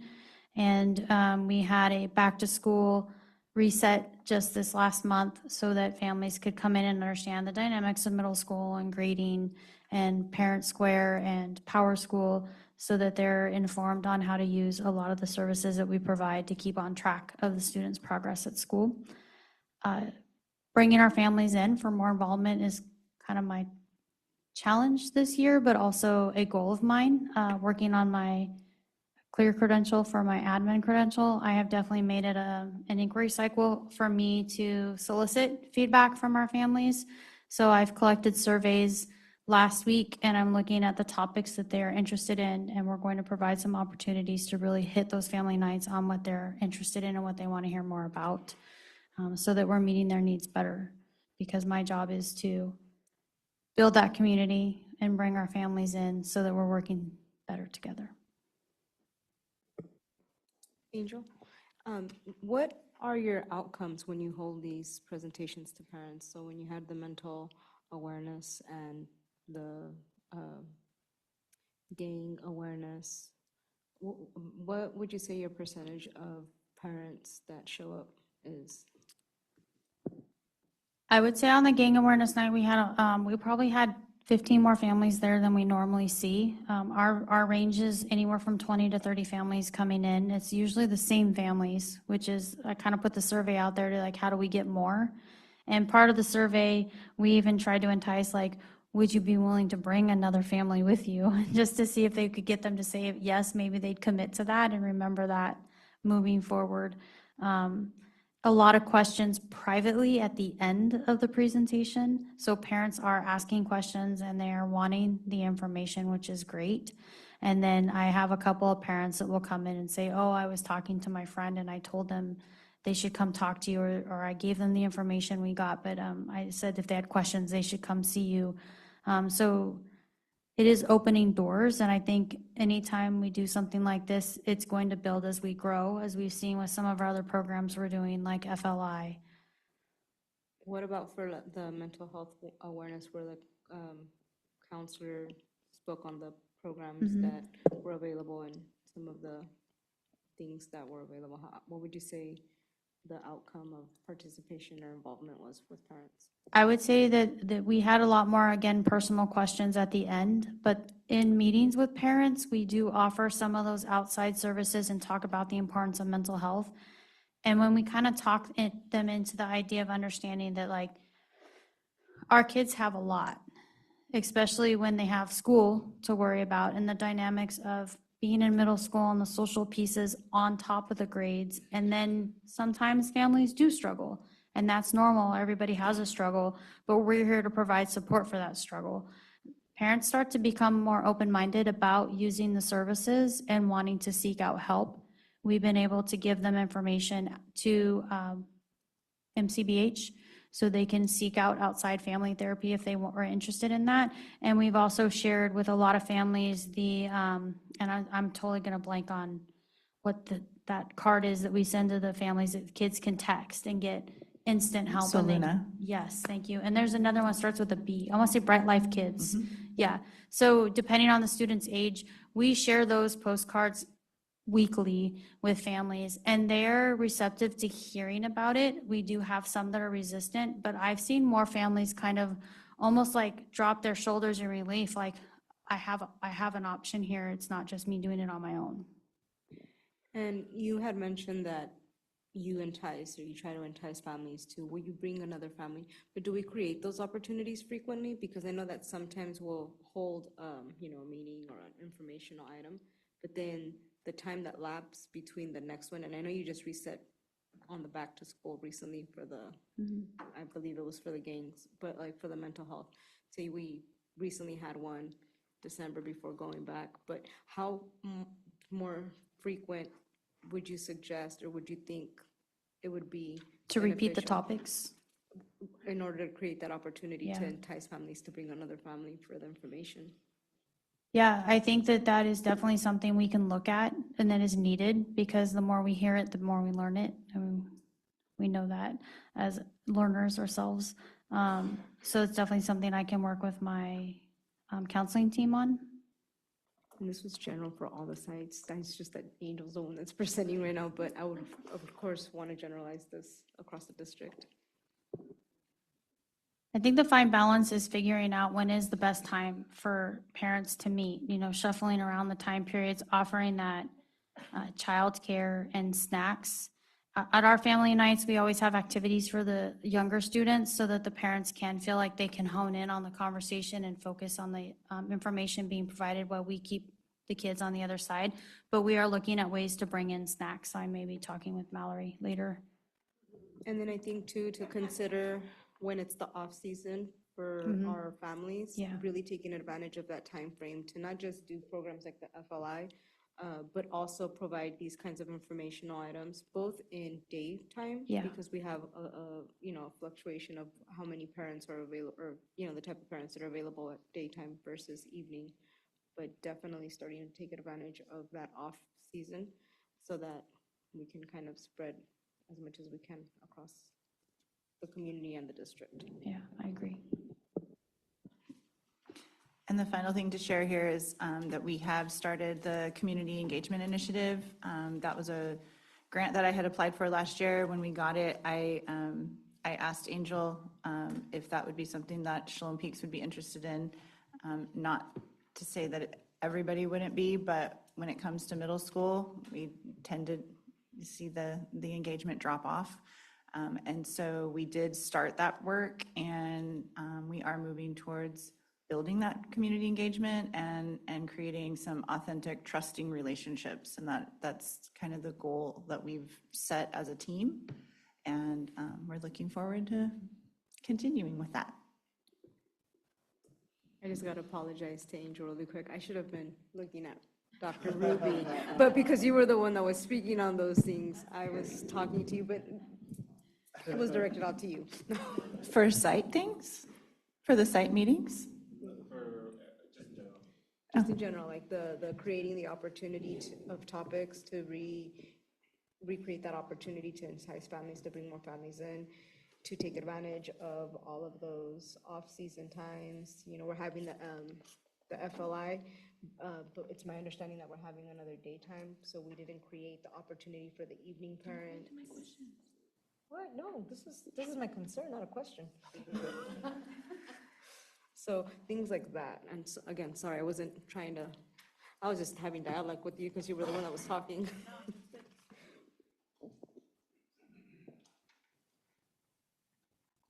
Okay, my next question? Yeah, go ahead. Okay. Tag, hey, ding, ding. Okay. I am grateful for what everyone is doing at their sites and trying to engage their parents. What I do want to remind everyone is a topic that we have addressed before, is to please be very considerate on not double booking events or anything like that with the sites and then what the districts are trying to do here. Not saying it's happening right now, but just be careful. Everybody's looking at their calendars, or Ruby or your liaisons as they're talking to each other. We're trying to get our parents involved as much as we can with all these activities. But, you know, we did put in some funding for Dr. Rios. We did put in funding also for our other program, and we want our parents to get engaged with these as much as we can. Talk to your liaisons. Liaisons know their parents more than anyone. They will know more in what days, what times work best for their families.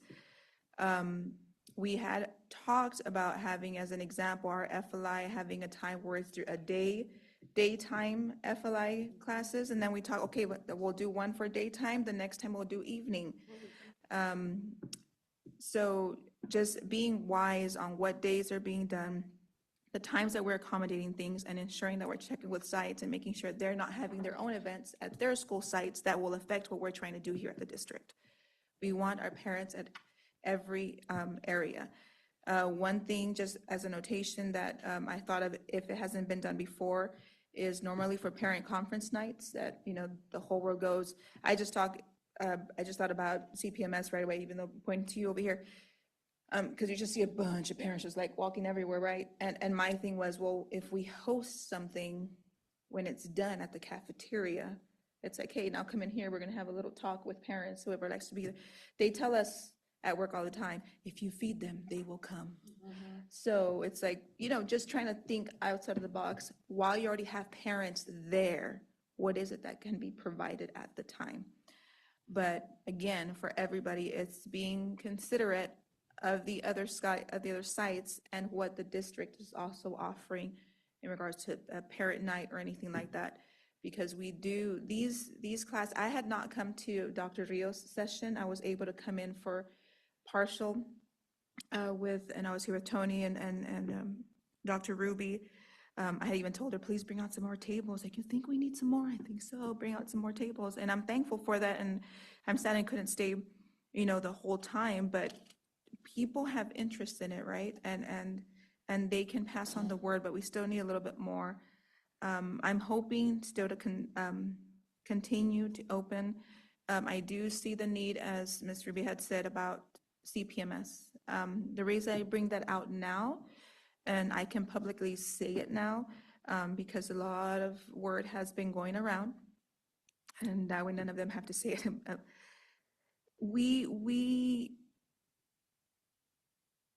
There was an incident that occurred in Soledad involving a juvenile that was a part of our school district as well. So CPMS students get hit hard, and that's where a lot of things are occurring, or they begin. And we have to switch our mindset, as Ms. Ruby said, and we really got to figure out what can trigger these kids in a positive way, and what is it that we can do and offer and put out there to get them off the streets. Obviously, I cannot go into detail, but that I can say. So if you all not, you could look through it through Facebook. An incident that occurred at Soledad with a juvenile was one of ours. So we can't, I personally, I don't take it lightly. Talking about social emotional services and all that, it's something huge, it's something important.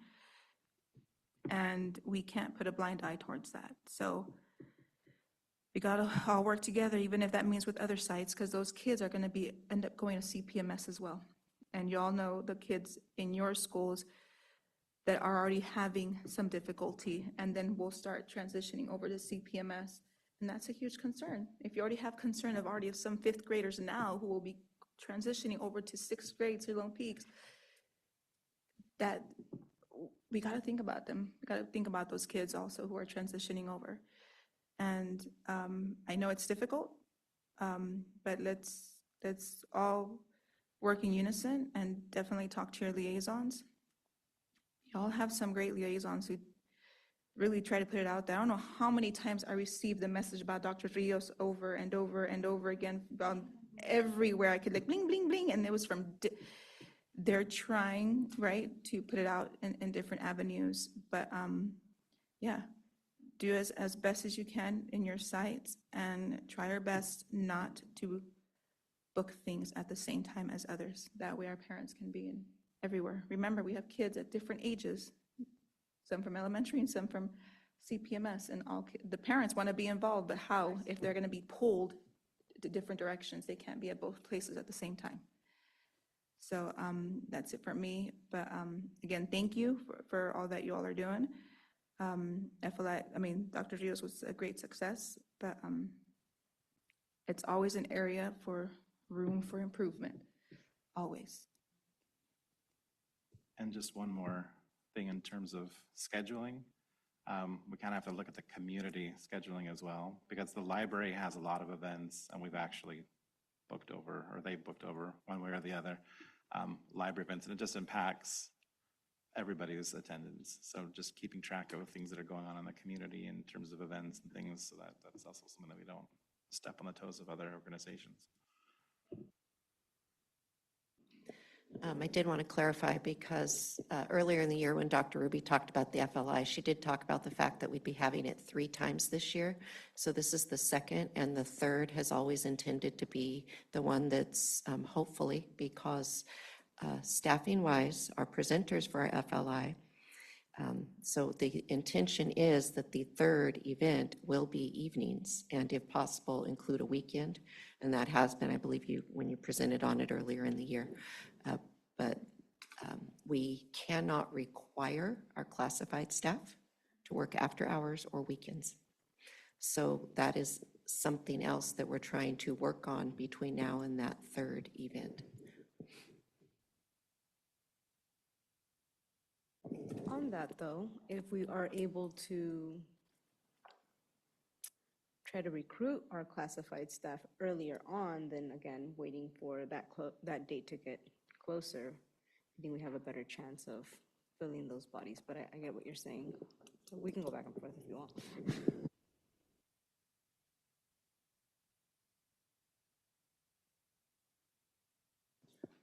Okay. Goal 7, dual language immersion. All right. We are excited that we are at this point of the year where we are expanding to our 2 new second grade classes. And working with HR, we have a job posting, and we have scheduled to attend some local recruitment fairs at Cal Poly SLO and CSUMB. We have conducted 3 enrollment meetings so far. We have 2 coming up next week. We're trying to capture families that works best for them. So we've had a 1 o'clock, a 5 o'clock, and the last one that we held last week was at 11:45. We did that strategically at our preschool, although we invited everyone from the community. That's their dismissal time, and that's when families are there.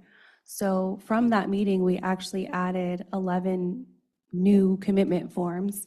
So we're excited. We have 17 commitment forms for TK, 12 currently for kindergarten.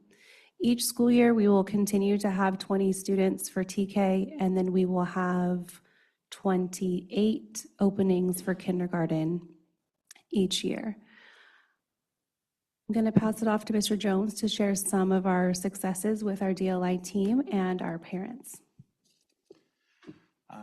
Yeah, I mean, the most exciting part of the DLI program really is going to the classrooms and seeing it in action. So if you haven't had an opportunity to come visit, I invite you to come check it out, because there's nothing more,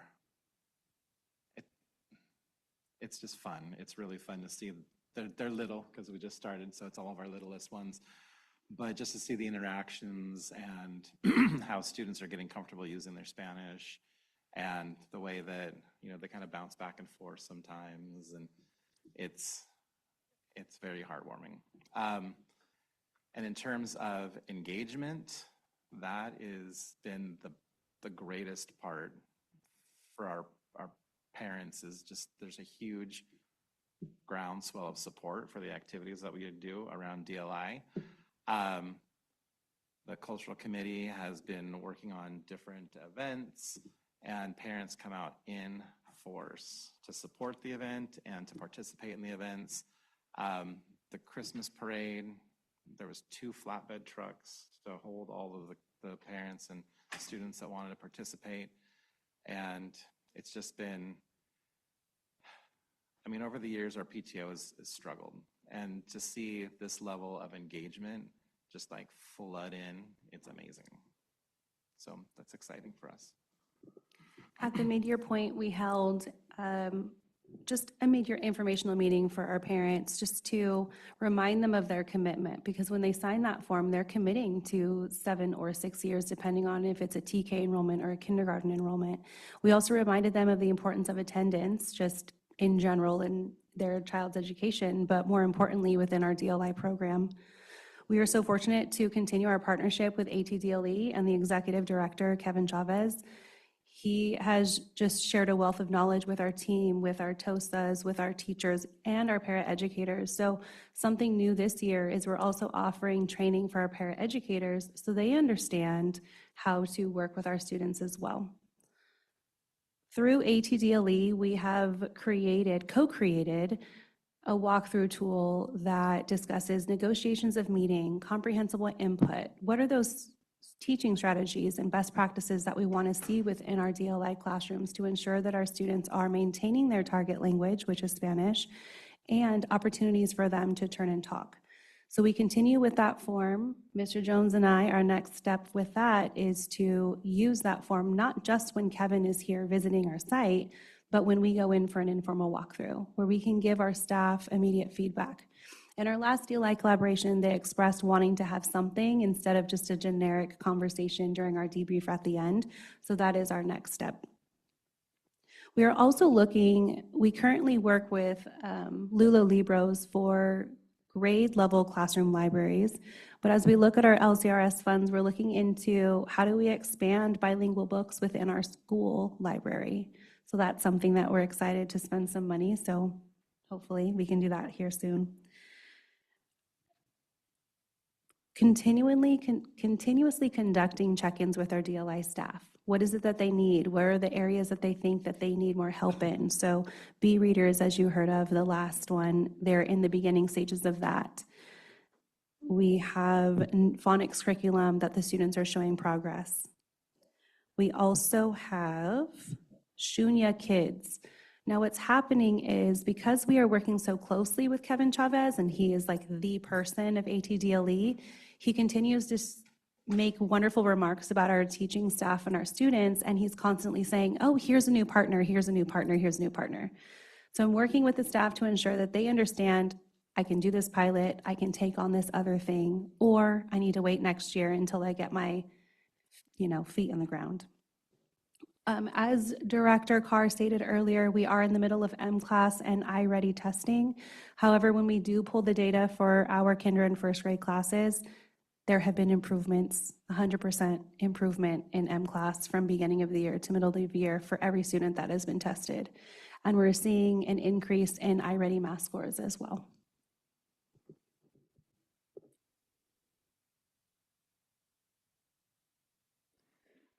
Going back on the being big on the parent commitment and making sure.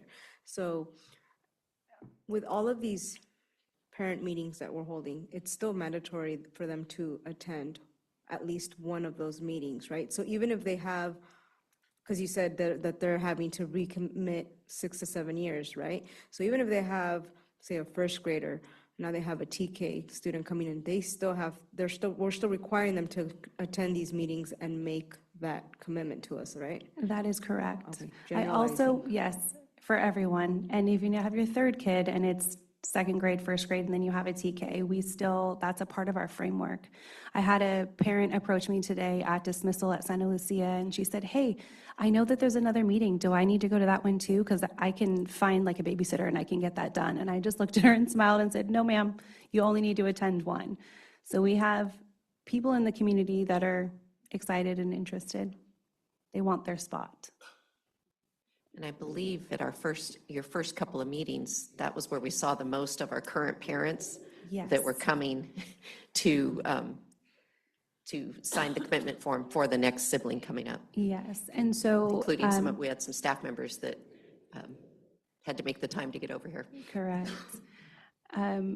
We will continue to hold meetings until we're at capacity, until we reach, a third, what we're looking for. I understand last year there were meetings all the way until April. My goal is to possibly be done by March. Tried a couple different things. Number one, posting to Parent Square. We all get them and we kind of just go, next thing. So instead of just posting to King City as a district, I've now posted to the individual sites, so that might put out some feelers there. Printed flyers for every school, English and Spanish, got those posted. Thanks to the liaisons for helping with that. Arlen here doing it for our district office. And just kind of being present and saying, hey, are you interested in this thing?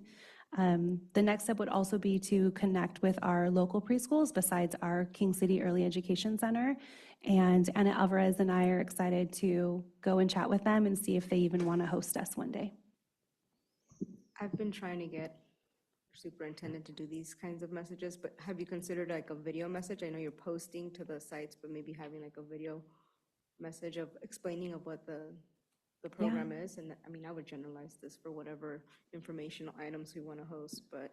It's definitely a possibility, and thanks to Cinda, I now know how to post to Parent Square and Facebook. So if you got a good makeup artist, and because I sweat when I talk, but it's definitely something that we can do, and we can keep it under 60 seconds so that it doesn't take up too much. I just think that that's the most personable, unless you're going to hand over the written informational item that parents can get, as opposed to just getting another message. You're actually getting someone that's directing the message to you. Yes, and mini flyers work too. So just standing out there, being in the traffic with Mr. Jones in the morning has been great. So that's also an opportunity where I can come by and do that too, and just chat with people because they really want the face-to-face interaction. And I do like that you mentioned the phone calls. I forgot about that piece. Mm-hmm.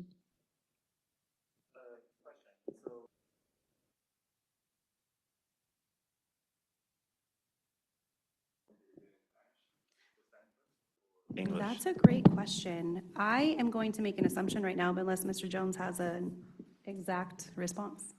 I don't have an exact response, but I have a general one. I think that some of our first grade students might be starting that, but typically AR doesn't get going strong until midway in first grade anyhow. So the TK and the kinders don't typically access AR, so it would be something that's just getting rolling across the board in first grade. But there are some materials that are available for that, but it's definitely something we need to start looking into because it hasn't been an issue really until now. Now, and that was my question, more or less, when do we expect library books? Because we saw the library books and there's really no selection, and especially for first grade. Moving on to second grade, you know, how soon can we actually get books in there? Because the library is not equipped for, I mean, when they go to the library, I'm assuming they check out mostly English books rather than Spanish because there's really not much of a selection for them.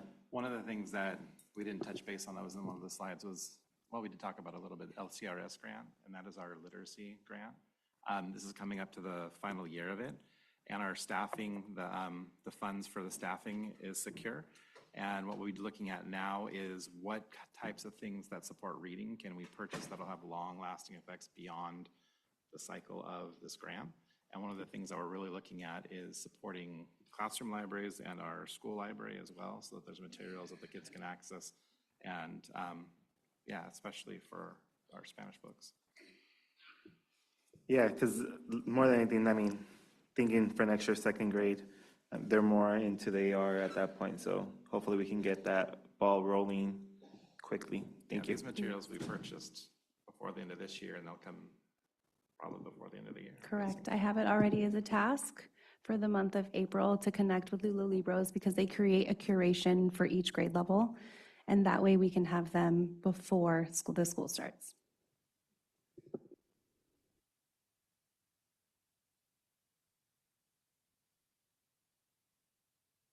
Okay, then, oh, and in case you're wondering, the expenditure to date there, obviously our staffing is not listed here at goal 7. Remember back on goal 1, that was any student walking in the door? And so that's where, and as Betty pointed out, you saw the staffing cost included there. Okay, so goal 8, just as in last year, goal 8 is where all of our federal funding is listed when you look in our LCAP that supports goals 1 through 7. So goal 8 doesn't include anything. You're looking at an example of some of the things that our federal funding does support, but it doesn't have actions that are any different than what you've seen in goals 1 and 7, because again, this is where the federal funding is included. So the final slide, our next steps. All of our 4 sites go back and they hold meetings at the sites with their school site councils, their PTOs, their ELACs, their classified and certificated staff to gather additional input, share the information, the updates with them, and it's that opportunity for all of those educational partners to also have any feedback as we start working on our annual update. Then at the end of the year, in June, you have 2 very close together meetings. So on June 9th, you'll have the draft of the annual update presented to you. And then June 16th is when it's returned to you for your approval. Again, it's just an update of this year's progress. And then we must send it to MCOE for review and approval at that point. You are required to have 1 meeting in which you present it, and then a second meeting, which is also the same meeting in which you approve your budget and have the local indicators presented to you. So that's why you have the 2 different meetings in June. Any other questions around the LCAP?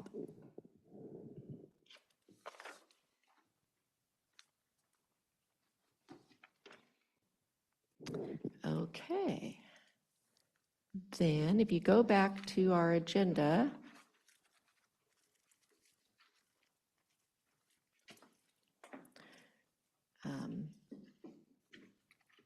Trustee Garcia, do you still have a quorum? Do you want to move, take us into the next information item, or would you like to wait for Trustee Podemo? It'll be information item B, so that'll be the CSBA board policy update first reading.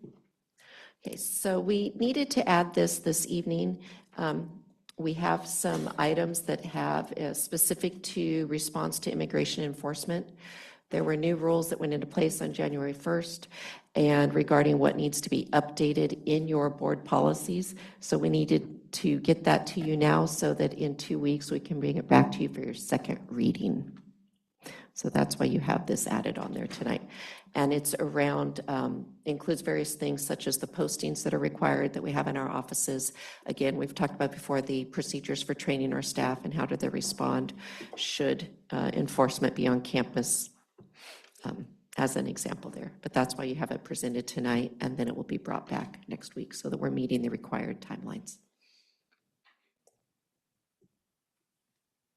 Any questions?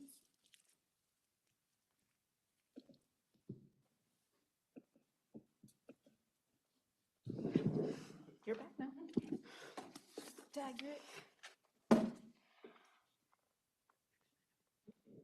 Oh, we're not gonna have CSD.